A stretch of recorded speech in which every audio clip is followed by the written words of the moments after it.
Hi, and welcome to the MYP Language and Literature webinar.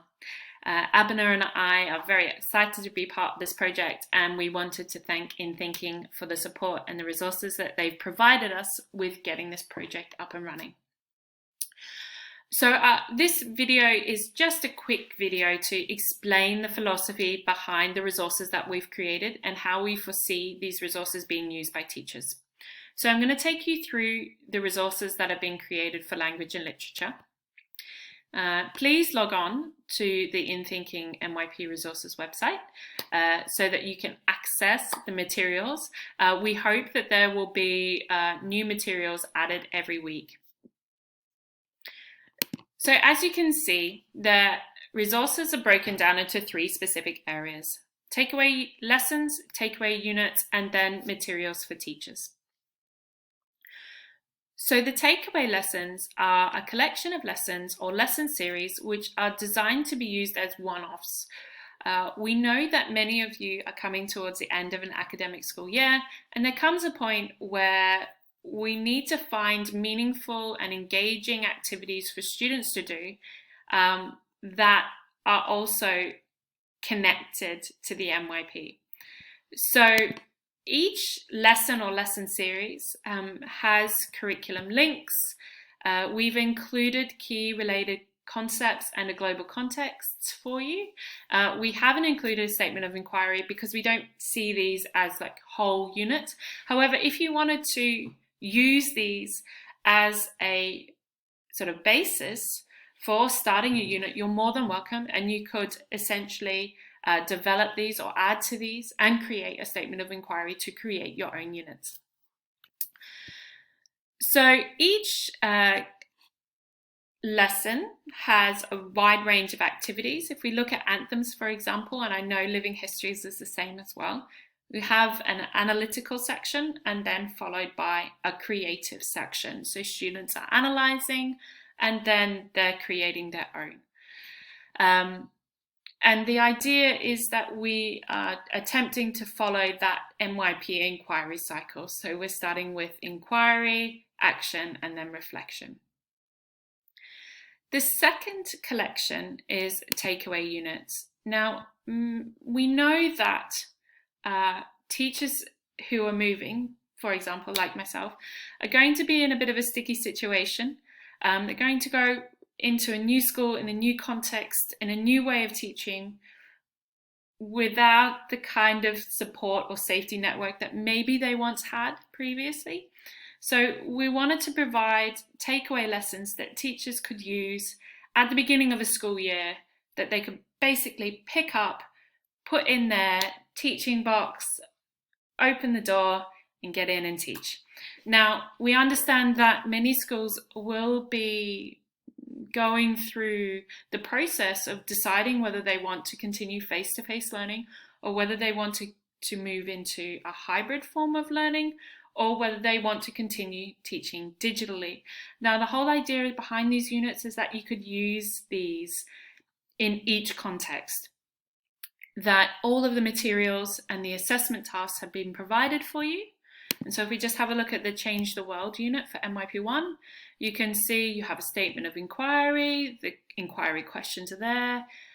We have the unit planner, essentially, as it would look like in the MYP framework.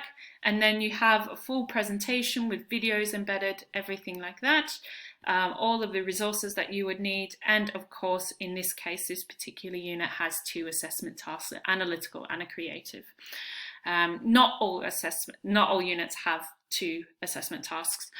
For example, the MYP 5 opposite unit, which looks at oppositional editorials, only has a creative piece. So, but all of the resources are there for you to use, all the supportive material are there, worksheets, etc., access to videos, links, ideas, suggestions. And so these are, we hope, are going to be tools or units that you can pick up and then bring into your classroom and have a meaningful MYP unit being used. So that is that section. The last section, which I think is probably the most important to us as teachers, is how do we change our practice? How do we develop ourselves as teachers when we're in an environment which is uncomfortable for us?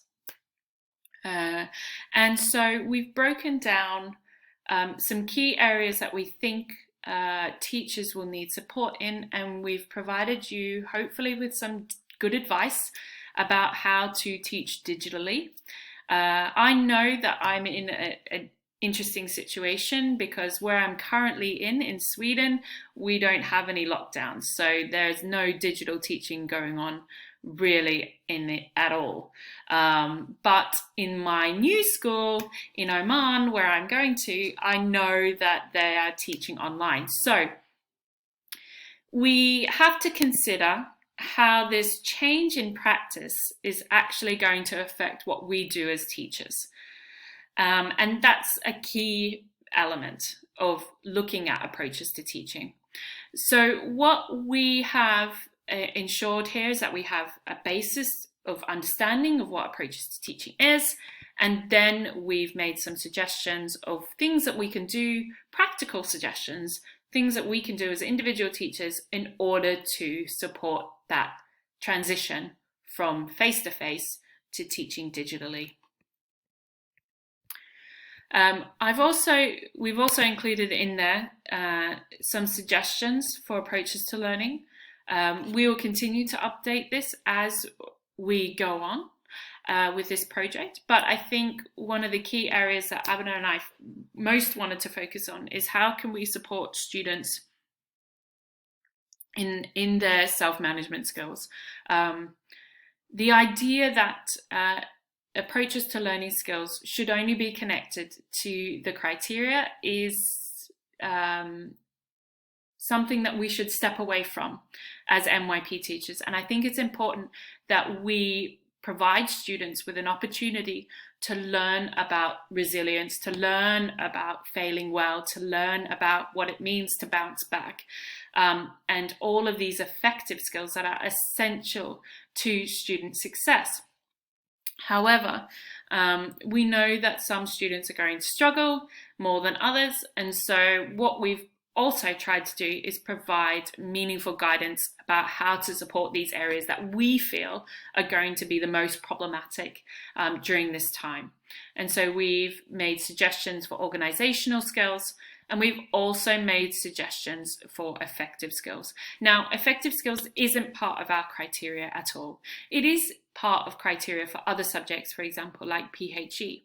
But within our criteria, we don't really see the correlation of effective skills being connected to the criteria. But that doesn't mean that as language and literature teachers that we can't address these skills. And it's important to ensure that we do.